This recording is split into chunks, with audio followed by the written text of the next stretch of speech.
Welcome back, everyone. Hope you're doing amazing. We have Old Britannia, of course, here. This is the continuation of our Habsburg series. This is called Austrian Absolutism, the Habsburg Empire, 1765 to 1790. We just, of course, Maria Theresa, we watched a huge part of her life. In the previous video, I think it was 1740 to 65, where we had the 7 Years' War kind of accumulate during that time, as well as a lot of the powers of Europe were trying to and balance each other in certain treaties, alliances, and battle. But now, as we see, is this Vienna, or maybe a place outside of Vienna? We are going to talk about the later years of the 18th century, and of course, at the top of the 18th century, we have crisis across Europe with the French Revolution, and then everyone flocking to have a say in that, to try not a domino effect to occur. But what happens prior to that? Really don't know. So let's learn together. Sit back, relax, and let's go. There is a small painting in existence made by Maria Theresa's second daughter of the Habsburg family at home. Francis Stephen is shown in dressing gown and slippers with a towel wrapped around his head. The Queen herself is pouring coffee, whilst children clamber about beneath them. It's an amusing scene, illustrating that behind the cold and rigid facade of Spanish court etiquette that dominated life in the Hofburg, there was a quaint domesticity to be found among the imperial family. By the end of the 7 Years' War, Maria Theresa had borne 16 children. 16. We talked about this last time, but can you imagine 16 children? I mean, some of you guys are like, yeah, my grandmother had 16 children, but it's just insane. It's just insane to think about, right? Like, I have one child. Now, he was just born this year, but I cannot imagine having 16 children in 2025. It's a culture. It's a different culture. Now, there are probably people out there in 2025 with 16 children, like new moms and dads, like, but they'd have to at least. It's a crazy thought process. But back in the 18th century, women had roles to bear children as a much higher standard. So I guess that has to play into it a little bit. 11 of whom still survived. So, and that was the other part. Infant mortality rate was soaring throughout until like the 20th century. So because of that, you had to have a lot, because it's kind of like, this is maybe a weird metaphor to make, but it's like sea turtles. They have to lay a ton of eggs because only a few will survive. With ages ranging from 24 to 6, her daughters, all creatively named some variation of Maria, were to marry into the great courts of Europe over the following years. That was, in effect, their only purpose as far as the Queen was concerned. Despite her own inadequate education, because of which she often felt inferior, there was little attempt made by Maria Theresa to address this issue with her female children. They are born to obey, the Queen once snapped. More was expected of the sons, most of whom were destined to rule smaller Italian or German principalities. Of the archdukes, Charles had been the most attractive in personality before a premature death at just 15. Dang. The third son, Leopold, was the opposite. Cold, reserved and haughty, a bad student, his tutor wrote a despairing report of the prince's character, and he was considered the least able of the children. Then there was Joseph. No Habsburg monarch has provoked more debate than Maria Theresa's first son and heir. To some, an arrogant, conceited and self-important man, whose reign drove the empire to the edge of catastrophe. For others, he is a tragic figure, hard-working, enlightened, failing only because his vision for the monarchy was so before its time. He was born on the 13th of March, 1741. And is this the man who combated Napoleon? Pretty sure, not too sure. Unlike with her daughter, he was born on the 13th of March, 1741.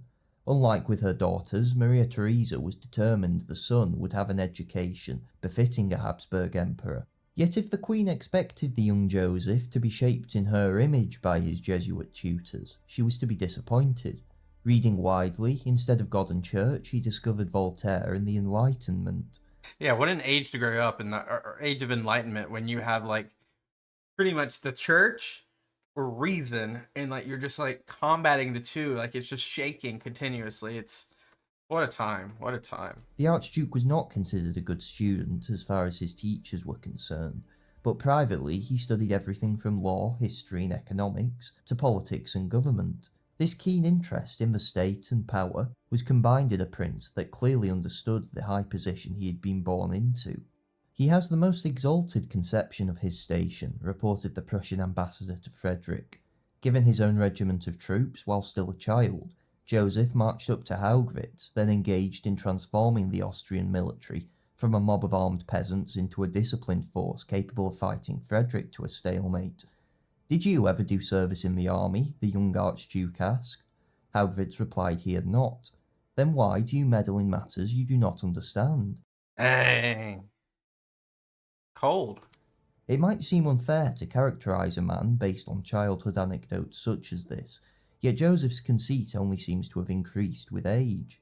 He expects to be obeyed and honoured, finds It's called that royal entitlement right there. criticism unpleasant, almost intolerable indeed, gives way to all his own whims, but behaves discourteously, even rudely, to others, huffed Maria Theresa in Sometimes that's a parenting thing too. That's a parenting thing a lot of times. one letter. On the other hand, we have numerous reports of him being charming, gentle, and even kind to all classes, high and low. Certainly, he knew from an early age what was required of a monarch in a social setting, and for a time, love mellowed him. At 19, to strengthen the recently established alliance with France, Joseph married Louis XV's granddaughter, Isabella of Parma. He did so, as he announced to anyone that would listen, only for the good of Austria, writing to one friend, "I am extremely worried about my future happiness. I am certainly not entering this state out of curiosity or bestial lust. Only the thought of duty brings me to this, which Wow. costs me infinitely and disgusts me. And it could be a PR thing, but maybe not. A victim of I don't think that's a good PR thing to say that, though. the state, I am sacrificing myself, hoping that God will repay me." This God apparently did. Isabella arrived at the Habsburg court in late 1760. Aged 18, with olive skin, lively eyes, and a charming personality, Joseph allegedly went red upon first seeing her. Within weeks, the enlightened rationalist was in love. Isabella was genuinely one of the most remarkable princesses in history. She was not only talented in music, conversation, and all the other social pursuits expected from a lady of this era, but was also well read in a range of subjects from economics to law. Yeah, I mean, I imagine like royal courts during the Age of Enlightenment, especially Versailles, like it's like having the wealth of the world's knowledge at your fingertips and a yearning to be great. So like how do you mess that up? You can't. When she was not dealing with the trials of court life, she was writing an essay on the internal trade situation, moral philosophy, or one of her more famous works, such as The Fate of Princesses, an early criticism of the arranged marriage market that defined a noble woman's life in those Wow. days. So we got feminism in the 17th century or 18th century. She was careful to display this intellect gently, offering her husband advice where appropriate, without making this still rather insecure man feel inferior. And within months, Isabella was also in love, just not with Joseph. In over 200 surviving letters, she confesses her romantic devotion instead to his sister, Marie Christine. Well, that's interesting. It would be crude to speculate too wildly on this subject. Marie Christine's letters have not survived, though she seems to have returned Isabella's affection, even if the Archduchess was to later have a happy marriage to the Duke of Teschen. Whatever the case, already prone to depression, Isabella's romantic feelings only served to deepen her despair. Endowed with all the gifts of life, she longed for death. When a smallpox epidemic struck in 1763, she practically shooed the doctors away. Within 5 days of contracting the disease, she was dead. Well, Joseph, who had remained by her bedside the entire time, was devastated. "I never feel more consoled when I am alone in my room, looking at the portrait of my beloved wife, reading through her writings and works," he wrote to his father-in-law maybe not all the writings. Maybe not all of them, because you might not like all of the writings. soon after. I have preserved all the slightest scraps of paper left by this adorable woman.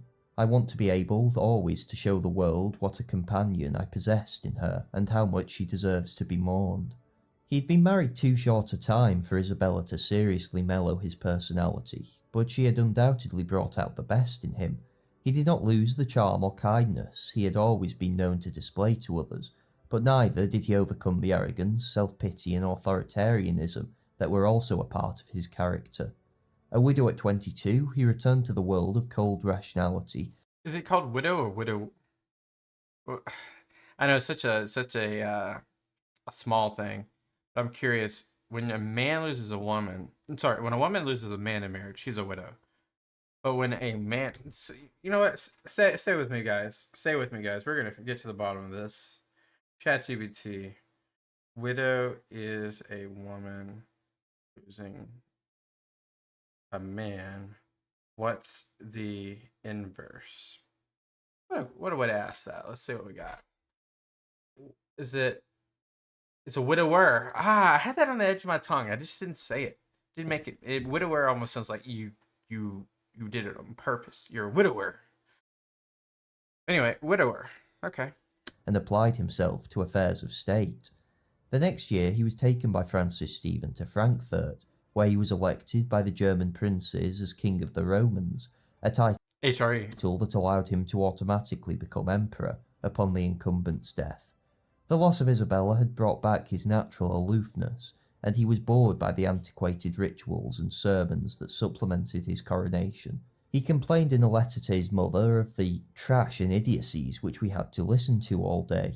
Yet his brother Leopold records, it almost feels like there's some contrast with that, with like Victoria of England and her writings and how she was, you imagine someone in a certain headspace because of their title, but it's the opposite. It's so interesting though. He was charming, cordial and happy with everyone he met, as was expected of him. However dull he found it, Joseph knew why this pageantry was more necessary now than ever. Habsburg rule over the empire, once the greatest power on the continent, but now a decentralised grouping of over 300 virtually independent Central European states, large and small, had been shaken by Charles of Bavaria's election to the imperial throne in 1742, and Prussia's subsequent rise to power. Joseph's coronation as Francis Stephen's heir was thus a symbolic reassertion of Habsburg control. And so, whatever his private opinions, the young Archduke smiled, greeted and charmed. He was learning the role of monarch quickly. It was well he did so. In 1765, Francis Stephen unexpectedly died. Maria Theresa went into a state of mourning that she would remain in for the rest of her life. Yeah, and we saw that was the image we saw earlier with her black veil and so forth. That, unlike maybe Joseph's marriage, that was a deep marriage for sure. She talked of retiring to a convent and leaving the government to Joseph, who automatically ascended the imperial throne upon his father's death.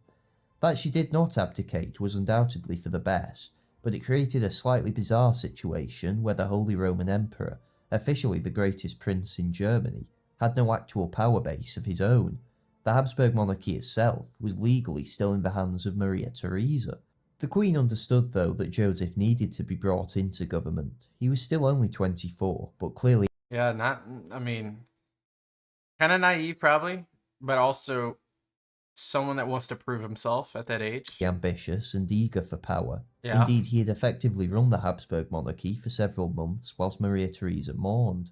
Thus, she agreed to a co-regency. Maria Theresa would maintain supreme authority over internal affairs, but it'd be like a senior-junior state. Joseph would take control of foreign policy, the army, and less fully, administration and finance. Again though, Joseph's power as co-regent descended solely from his mother. Like any other minister, he could be dismissed by the Queen at any point for whatever reason. Practically though, the young emperor now had a large degree of control over one of Europe's great powers. And from the start, he worked hard. Within a month of his father's death, he described a typical day as follows. I am overwhelmed by business and audiences. I get up at 6:30, go to mass, and at 8 o'clock begin sitting at my table. He then began work on imperial affairs. At 10, a roll call of Habsburg ministers appeared. At 12:30, he took a morning report to Maria Theresa. At 1, Prince Kaunitz would arrive for an hour and a half appointment before lunch. Afternoons and evenings were spent either sorting through his father's papers or attending more meetings. Dang, it's just a busy life. He complained to Leopold that he sometimes had to give 60 audiences a day and had 100,000 projects in his head. Yeah, imagine. It did not help that many of his mother's ministers also saw fit to die around this time. Haugwitz went within a fortnight of Francis Stephen, and the great old Marshal Daun soon after. Maria Theresa slowly returned to state affairs, but her zeal for government, and with it reform, was very How old is she at this time? much gone. Instead, she devolved yet more power to Kaunitz. The Queen seems to have intended on using him as a foil to Joseph's growing control over the administration. In this she was successful, but it came at the cost of giving this rather crackers individual, who was already leading minister, yet more power. In 1765, Kaunitz's great idea of a Franco-Austrian alliance to recover Silesia had clearly failed, and he had no new ones. It clearly failed, but it failed because the hindsight's 2020, but the foresight of seeing Russia play a part was not saw. He seemed to become more unhinged by the day. His daughter-in-law thought him the most eccentric individual she had ever met. After Maria Theresa nearly died during an outbreak of smallpox in 1767, the Chancellor apparently decided he was the person most impacted by the drama, distributing this circular to colleagues. I was so keenly affected by the thought of this illness that since then I have not been able to hear its name without shuddering. I earnestly beg you never to speak in my presence of this malady in question, and when you are reading to me anything whatsoever, please be most careful never to read out sections which concern this matter. As the boogeyman to him. Or might be connected with it. In spite of all this, no one doubted Kaunitz's ultimate competence in the role. Successive British ministers deplored his steadfast commitment to France, but all acknowledged his talent. His great plan to recover Silesia had failed, but the Queen knew it had been a bold stroke which very nearly succeeded. And there was likewise no question of his incorruptibility, indeed so much so that Kaunitz would frequently vex Maria Theresa over the following decade, balancing Joseph's more extreme opinions at times, then siding with him against the Queen at others. So it's like a triangle of like power here. You have Kaunitz, who's very new to me in history. I don't really know much about him since last video. Maria Theresa, and then Joseph. You have this triangle. I'm trying to make a triangle with my hands. You have a triangle of power. At the top, you got Maria Theresa, and then on the sides, you have Kaunitz and Joseph. Kaunitz and Joseph, who does Maria Theresa trust more? You have a blood relation, and you have that experience. Or extreme opinions at times, then siding with him against the Queen at others. This triumvirate, with all... I literally just said triangle. Look what they built. They built a triangle. You call it a pyramid, but... its bickering and brilliance was to rule the Habsburg monarchy for 15 years. In those first months after Joseph's accession, though, it was he that drove forward policy. He donated... Is that the HRE crown behind him? ...most of the substantial private fortune left to him by Francis Stephen to the state, reducing the heavy post-war national debt. He took an axe to household expenditure in everything from stables to boar hunting. Outward displays of pageantry and pomp, which often cost a small fortune, were also trimmed back as much as was realistically possible for a monarchy so wrapped up in ancient tradition. He's got his doge working. With these acts, he was able to negotiate a reduction in the interest on the national debt, standing at nearly 300 million florins from around... Yeah, pump those numbers up. ...around 6% to 4%. He nonetheless despaired at the state of Austrian finances. There was no accurate account of the monarchy's revenues and expenses. Too much was regularly wasted on dubious programmes, and an early attempt to introduce double-entry bookkeeping failed because officials apparently found it too difficult, even though every schoolboy masters it in 6 months, an annoyed Joseph huffed. The most significant action of his early rule, however, was not a policy or reform, but rather an essay written for his mother, catchily entitled Memorandum on the Defects of the Present System and the Most Effectual Means of Remedying Them. Okay, so we need change. So what change do we need? This work of around 10,000 words is considered Joseph's manifesto of enlightened absolutism. Oh, In it, he rejects all theoretical systems in politics, declares no minister save Kaunitz has done anything useful in recent years, and attacks the sclerotic state of Austrian government. One example he offers is of committees set up to consider financial reforms that then spent more money deliberating than the actual reform itself would save. Deloitte apparently getting involved with 18th century projects these days. As such, he proposes several solutions. Departments should be merged for greater efficiency. consolidation, Restrictions and monopolies should be abolished on internal trade. corruption, cronies. The traditional stigma against nobles engaging in commerce should also be done away with. Exports were to be encouraged. Imports, except for spices, should simply be banned. Impositions must be equal, lord and peasant contributing in just proportions to the state. Meanwhile, the sovereign should reduce their personal expenditure as much as possible. Some isolationism there, a little bit. So that's interesting. And what's the last one? Imports, except for spices, should simply be banned.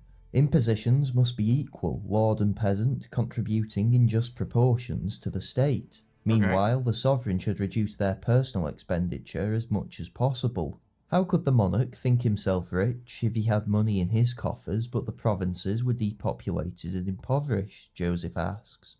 He then moves on to what he calls detached ideas. Here he bemoans the state of education, which he thinks I think education is too dominated by the church. Mary Teresa shares that, I think. is too dominated by the church. He expresses his dislike of universities being situated in towns, which offer too many distractions to the students. So it should be in the rural areas? Monasteries are a nuisance because they entice men of great potential to take holy vows at a young age. He becomes more radical in religious opinion as he continues. Immigration to the monarchy should be encouraged, but under present circumstances, where state policy was focused on suppressing Protestants and Jews, this was impossible. Non-Catholics should be employed by the state as readily as Catholics, Joseph declares. There is far more included on everything from army reform to how many courses should be served at dinner. It is an often incoherent document that sounds more like the ramblings of a first-year politics student than manifesto from a Roman emperor. The most obvious theme in the memorandum is that it serves as an implicit critique of Maria Theresa's administration. The great reforms she herself had undertaken before the 7 Years' War are judged inadequate by I think of it like a crawl, walk, run, and Joseph is running, Maria was walking. Joseph. The document, unsurprisingly, did not change Maria Theresa's thinking. She was by no means a mere reactionary, but the Queen had no interest in overturning the entire political, religious and social settlement of the monarchy in the way Joseph wanted. She gave Kaunitz the task of responding in full, which produced a flattering document that nonetheless countered the more absurd suggestions, such as moving universities out of major towns, or the total banning of imports. Joseph seems to have at least taken Kaunitz's critique on board, and a further memorandum in 1768 showed a far more pragmatic view on most subjects. Gone are the radical sentiments of his previous manifesto, such as the violent attacks on the Austrian nobility, which he always considered useless, lazy, and obstructive. Is he wrong? Is he wrong? Instead, there are considered proposals for military reform, dealing with Hungarian obstinacy, and how to handle the international situation. In his biographer Derek Beale's words, by 1768 Joseph stands forth not as a wild, unpractical zealot, nor a ruthless despot, but as a reforming statesman working conscientiously, knowledgeably and rationally within the existing system to Maybe some bias there. strengthen the state and benefit its people. With Joseph accepting a more limited reform agenda in the domestic arena, he next turned to foreign policy. Despite the failure to recover Silesia, Austria had theoretically held a strong position at the end of the 7 Years' War. Prussia was, though not beaten, very much a broken power. The Austro-French Entente was still intact, whilst the London-Berlin axis had collapsed. Frederick responded to his diplomatic isolation by forming an alliance with Russia's new Tsarina, Catherine. Right, because Peter's been ousted by his wife at this time. But it came at a price. Prussia, which had fought so hard for its survival as a great power, in effect accepted its relegation to the status of Russian lapdog for the next 2 decades. Frederick's desperation to maintain the compact meant St. Petersburg could count on Prussian support for almost any design. In 1764, Berlin helped Catherine impose her favoured candidate, Stanisław August, on the Polish throne. This once mighty state was now racked with internal divisions and treated as an irrelevancy by all of the great nations. It's crazy how big Poland is at this time. It's just, and it's insane to think what's about to happen to Poland in the next 50 years. That it bordered. Catherine's imposition theoretically turned the country into a puppet state. Against this Russo-Prussian alliance, Austria could do little but watch. Then, in 1768, a Russo-Turkish war broke out. Previously, these conflicts had tended to be fairly indecisive affairs. This time, however, Russia won a string of great victories early on. To Austria, and even Russia's ally Prussia, the real possibility of a total Ottoman collapse set off alarm bells. Yeah, because then they'll be flanked. Austrian strategic realities demanded she step in before Russian power expanded too dramatically, even if it meant siding with the hated Turks. But this would then trigger a Prussian entry into the conflict. Yes, it's just eggshells. You got so many options here. It's just, it's crazy. Under the terms of Frederick's alliance with Catherine. It was an expansion of the war that neither Prussia or Austria wanted. As such, in 1769, Joseph decided it was past time the Hohenzollerns and Habsburgs settled their differences. He had previously written, "If we could ever persuade Frederick that we have genuinely forgotten Silesia, perhaps it would not be impossible to contract with him some solid and useful agreements." So, to the astonishment of Europe, Emperor and King met at Nysa and then again 1 year later at Neustadt. Joseph had long admired his mother's great rival, eagerly endorsing Frederick's conception of the monarch as first servant of the state. He thus got on well with the now aging Prussian king. "After supper we smoked and talked about Voltaire," Joseph wrote to Maria Theresa. Frederick seemed less impressed upon their first meeting. The young prince, he wrote, affected a frankness which suited him well. There's definitely a senior junior. Whoever painted this is in favor of Austria, though, because you see how it has Frederick. Maybe Frederick was a small man compared to Joseph, but you could definitely see like Joseph towering over him, even like in how he's seated. They shouldn't be too different in height when they're seated comparatively. It definitely shows that here. He's desirous of learning, but he has no patience to instruct himself. His exalted position makes him superficial. Boundless ambition devours him. He has enough taste to read Voltaire and appreciate his merits. Yet after the second conference in 1770, Joseph had apparently risen higher in his estimation, and Frederick now wrote a letter praising him. Brought up in a bigoted court, the emperor has discarded superstition. Reared in splendour, he has adopted simple manners. Fed with incense, he is modest. Though this positive opinion may only be because Joseph was not Kaunitz, who this time joined the two monarchs and took the opportunity of meeting his old adversary to hold an impromptu hour-long lecture on the So it was yeah, that makes sense then. Conduct of foreign That policy. makes a lot of sense. 2 years later, the king proposed a joint partition of Poland between Prussia, Russia and Austria. By this substitute, he hoped Catherine would be persuaded to lessen her demands on the Ottomans. Austria's inclusion would mean she did not feel threatened by the unilateral expansion of Russian power. Joseph and Kaunitz were in favour, but when asked to co-sign the agreement, Maria Theresa reacted violently against this act of international piracy, praying. That's crazy. That's crazy. I mean, I'm not going against it, but like what Maria Theresa's thinking, but it's just crazy how different their brains are working right now. Upon a harmless fellow Catholic nation. Oh, She refused, pleaded, begged, and then signed. If she had not done so, Prussia and Russia would have gone ahead anyway, explained Kaunitz and Joseph. Frederick more cynically observed, "She weeps, but she takes." Despite the dramatic she weeps, but she takes. Wow. Results of this brief Austro-Prussian détente, the end of Russia's war with the Turks brought an end to cooperation here as well. Even if the question of Silesia was settled for now, the interests of both powers in Germany just clashed too frequently for a lasting alliance, a fact Joseph was about to make clear. The aggressive plunder of Polish land was an action completely out of character with traditional methods of Habsburg expansion. It was a trend that was only to continue under the new emperor. For a time, his schemes were restrained by Maria Theresa, but at the end of 1777, the Elector of Bavaria died childless. Joseph, through a dubious ancient land grant and marriage to his Bavarian second wife, claimed part of the country for himself. He persuaded Maria Theresa to reluctantly assent to the acquisition, and Austrian troops crossed the border to secure his share. In hard-nosed realpolitik terms, the conquest of Bavaria made sense. The Habsburgs had acquired several new Polish and Galician subjects from the recent partition. Adding more Germans to the monarchy would help balance the power of ethnics. Yeah. balance this. Unsurprisingly though, Frederick opposed this expansion of Austrian power into Of course he does. Germany. When Joseph refused to back down, he marched an army into Bohemia. Joseph raised a force to meet the Prussians, but knowing his idol's fearsome military reputation, proved reluctant to attack.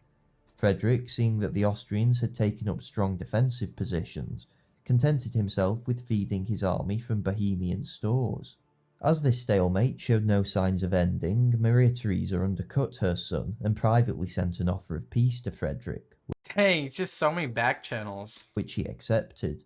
The Prussians withdrew from Bohemia, the Habsburgs from Bavaria. The war had cost 65 million florins, a few thousand Austrian lives, and delivered the Habsburg monarchy nothing but embarrassment. Ending this folly was Maria Theresa's last major act as queen. In November 1780 she fell ill, and on the 29th died surrounded by her children, Joseph among them. He was genuinely moved by his mother's passing, though they had often clashed on policy, to the point both had threatened to resign their positions Now it's Joseph's country. at various times. No one could have doubted the respect Joseph held her in. Yet if he admired her, he was to make very clear this admiration did not extend to imitation. Nearly 40, about to enter the prime of his life, Joseph was now sole master of the Habsburg Empire. Had he changed from that youthful, arrogant, but also charming and romantic man who had suffered such horrific bereavement? Certainly he had never overcome the loss of Isabella. For the sake of the dynasty, he had married again in 1765 Josepha, daughter of the Habsburgs' old rival, Charles of Bavaria. Josepha did her best, but Joseph was a detached husband who commented she was too covered in boils for any intimacy. When she also caught smallpox, the emperor did not visit her sickbed. When she died after just 2 Dang, Joseph's harsh. years of unhappy marriage, he did not even go to her funeral, That's crazy. and thereafter refused to marry again. His union with Isabella had produced one daughter, Maria Theresa, whom he doted on.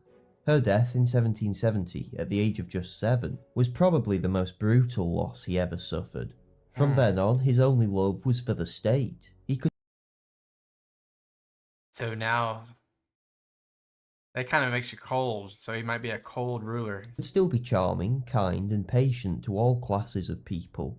When he toured the Habsburg monarchy early in his reign, he did so dressed as a simple peasant on horseback. Horrified by what he saw, he became still more determined to transform the empire. Petty changes would not do, he declared. The whole must be reformed. And reform remained his ambition.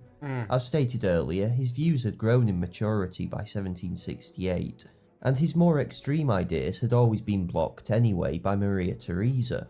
But now, with no one on earth to answer to, the doctrinaire, lacking in tact, keen to push his ideas to logical extremes, with a disregard for human feeling, prejudice and susceptibility, re-emerged. After Joseph initially wrote to Leopold that he intended to only go slowly at first, the pace soon picked up, and Be right back, guys. All right, let's continue. re-emerged. After Joseph initially wrote to Leopold that he intended to only go slowly at first, the pace soon picked up, in everything from minor reform of pension rights for government officials, to making lofty proclamations that Austria needed men able to renounce all of life's pleasures for the sake of the public weal. Okay, but how's that it instrumented? Maria Theresa had averaged around 100 edicts annually. Joseph managed 700. Power was to be concentrated in the emperor's hands as far as was possible. Provincial government was reduced and streamlined. Local diets lost much of their autonomy, if indeed they were convened at all. Joseph's dislike of the nobility remained strong, but rather than destroy their predominance in government, he chose to instead hector them relentlessly. One grumbled that the emperor gave the impression that he alone loved the country and knew the truth, whilst all his civil servants were fools. Yeah, so he's very absolute. Joseph was tactless, but to start with, nobody could fault his sincerity. Patents in 1781 forbade nobles from physically punishing their peasants or controlling who they married. Another even announced the abolition of serfdom, the system of bondage that chained peasants to the land. Okay, so not bad. Censorship was also heavily relaxed. In religious affairs, Joseph continued his easing of restrictions on Jews and Protestants. Almost half of the empire's monasteries were dissolved and their property, worth 60 million florins, seized for redistribution to new schools and hospitals. Wow. Joseph himself was apparently not an atheist, as has sometimes been suggested. I mean, he's through the... Well, it's... during the Age of Enlightenment, everyone could be considered an atheist, but they're not, right? They have... they separate the two between reason and church. I think Joseph's no different here. But think of the age he's grown up in. But he did clearly hope to subordinate the church to civil authority. In 1782, Pope Pius VI, hoping to convince Joseph to relent, travelled across the Alps to visit him in Vienna. The emperor complained to Catherine of Russia that he had to spend each day in long conversation with Pius, talking nonsense about theology in words which neither of us understood. For his part, the Pope later compared Joseph to Martin Luther, which prompted the emperor to make a reciprocal visit of conciliation to Rome. Joseph continued to pressure the church, but ultimately decided he could not push matters to an open breach. Besides, there were bigger problems he had to face. For the first few years of his sole reign, Joseph had largely contented himself with managing the Austro-Bohemian section of the empire, which he held the most direct control over. But the Hungarian and other spots, maybe not so much. Maria Theresa had created a centralised government really for the first time, but other territories, particularly Hungary, still maintained enormous autonomy. Joseph, however, dreamed of a unified administration with common institutions, language and government, all directed by the emperor in Vienna. To this end, he had refused a Hungarian coronation, which would have meant swearing oaths to defend the country's unique privileges. In 1784, the crown of St. Stephen, symbol of Hungarian sovereignty, was brought from Pressburg to Vienna. Ooh, that's going to make some people mad. A census was ordered ostensibly to bring in the Austrian system of military conscription, but censuses have always been associated with preparing the way for taxation, and thus Joseph's attempt inevitably provoked unrest among the hitherto untaxed Magyar nobility. The replacement of Latin as the language of administration, not with Hungarian but German, was a further insult. Resistance was immediate and deep in this kingdom where patriotism far outstripped any class interest that the emperor may otherwise have been able to appeal to. Ironically though, it was not Hungarian but Romanian peasants in Transylvania that were the first to actually revolt. The leader, Horia, claimed to be acting in Joseph's name against unjust lords. The emperor replied by deploying troops. The rising was crushed, the peasants felt betrayed, and the landlords believed he had encouraged them in the first place. Hungary was just one example of where, after an initial cautious start, Joseph piled edict on top of edict, initiated reform after reform, rarely consulting anyone and brushing aside opposition nonchalantly. And the worst was yet to come. Not content with domestic revolution, Joseph also looked to make his mark on the international chessboard. Burnt fingers over the Bavarian debacle had not lessened his desire for glory and conquest. His first ploy was to try and open the Scheldt, close to international trade under the terms of a 1713 treaty. The Dutch refused, Joseph's own French ally backed them, and Austria was once more humiliated. He returned to the Bavarian question again, hoping So he's just trying to win points? to exchange it with the Elector, Charles Theodore, for part of the Austrian Netherlands.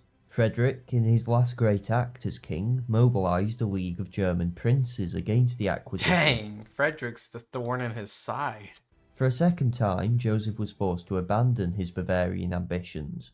Desperate to win glory somewhere, in 1781 he concluded a formal alliance with Catherine, aimed at profiting from rather than checking Russian expansion. The Tsarina, with Prussia already in her power, now had Austria also trying to win her favour. When she annexed Crimea in 1783, something Austria would previously have opposed, Joseph could offer little protest. When yet another Russo-Turkish war broke out in 1787 though, it seemed Joseph might at last have his chance for conquest. But the Russians were slow to mobilise, and a large part of their force was redirected north to deter Swedish manoeuvres. Wow. The hoped-for easy So Austria's on their own? victory turned into near disaster when the Ottomans concentrated against Austria and threatened to overrun the Banat region. Which is in Hungary, which could make them more mad at you, which could then cycle. In crisis, Joseph was forced to recall 7 Years' War hero Ernst Loudon from retirement. The old marshal, now in his 70s, restored Austrian morale, repelled the Turkish assault, and in a brilliant 3-week campaign seized Belgrade. Wow. This in October 1789. But the war, its high taxes and harvest of young men, had by then brought to boil all the tensions of the previous decade. Attempting to impose the same kind of administrative streamlining on the Austrian Netherlands as he had in the rest of the empire, Joseph provoked such anger that his vice-regal pair, Maria Christine and her husband, suspended the reforms. The emperor rebuked them as being easily manipulated by a few lawyers and priests, and handed control to military commanders. In 1789, part of the province revolted. Because of the war with Turkey, Austria lacked the troops to crush it. Joseph appealed to his French ally, but in 1789 they had their own problems. Back in the hereditary lands, a nobility tired of being insulted, abused and taxed were contemptuous of the emperor's authority. On the streets of Vienna he was openly mocked. The Hungarians were on the verge of a full-scale uprising. Then, in January 1790, came the final coup de grace when Prussia, sensing opportunity under its new king Frederick William, joined the Ottomans in an offensive alliance. With Berlin's forces poised to sweep into Bohemia, the Habsburg Empire seemed on the verge of total catastrophe. This is like worst case scenario. By this point, Joseph II was a shell of a man. His eyes were bloodshot, his nerves wrecked, his nights tormented. He continued to reel off edicts and commands his ministers had long since stopped obeying. Broken and depressed, he revoked all of his Hungarian reforms apart from the abolition of serfdom. Because he needs men. Then called on Leopold, currently ruling Tuscany, to come and take over the government. He longed for death, and on the 20th of February 1790, aged just 48, death obliged him. Wow. Churchill once commented on Curzon's career: the morning had been golden, the noontide was bronze, and the evening was lead. It seems an apt description of this most enigmatic of Habsburg monarchs. Joseph undoubtedly had all the assets He worked himself to death. of a great king. Intelligent, generous, attuned to the problems of his realm, with a grand vision for its future. Certainly there was nothing necessarily unique about many of his aims. Frederick and Catherine both held to some vague conception of enlightened absolutism, and Joseph's principles, a centralised, efficient, rational and meritocratic Habsburg monarchy, have indeed attracted many admirers. Why then did he fail? The simplest explanation is that these ambitions could never be forced upon the Habsburg domains from on high in such a short space of time. How could Joseph Too fast. try to Tried to move too impose fast. almost total centralisation on a monarchy with as many different laws, parliaments and traditions as this one? How could a political body that was still using Latin as an administrative language be made efficient through a few decrees? How could a multi-ethnic empire, bound together entirely because of chance inheritances from centuries prior, be made rational? He tried to do in 10 years what required a century of patient work. He mistook vindictiveness to nobles for egalitarian principle, believed a state-shackled religion could provide for the subtler needs of the human soul. He thought his reforms helped the peasant, but how could they ever love a man who abused their pope, mocked their traditions, and sent them to the slaughter in pointless wars. Because he knows better than them, is what he thought. He knew nothing of the politician's art of the possible. Yet in the end, it is hard not to have sympathy with this man. Yeah. So long in the shadow of his great mother, plagued by tragedy in his personal life. In a century of dull, Wife, his uninspiring, daughter. and inadequate monarchs, one could admire Joseph's drive, energy, and ambition. Whatever laments can be written for his reign, though, does not change the fact that in 1790 the Habsburg Empire was on the verge of complete disintegration, just as a new threat to the European order arose in the West. It would take a monarch of supreme ability to rescue it. Fortunately, one was about to arrive in Vienna. I was going to change his name. Thank you guys so much for watching. I said a bunch already, but wow. Austrian absolutism is true and true. There's a lot of things that I think he did in good faith, but it just like it's too shaky for the time, too fast for the time. But overall, very informative video. Love this channel. Go subscribe to Old Britannia. And moral of the story, TLDR, is you got to move slow. You got to get your constituents to agree with you, and you got to have more buying power. He didn't have leverage. He continuously just did not have leverage, and that was the fall. And he worked himself to death. Bad stuff. Thank you guys for being here. Leave me some video suggestions down below. I'll see you guys next time. Peace out. Bye-bye.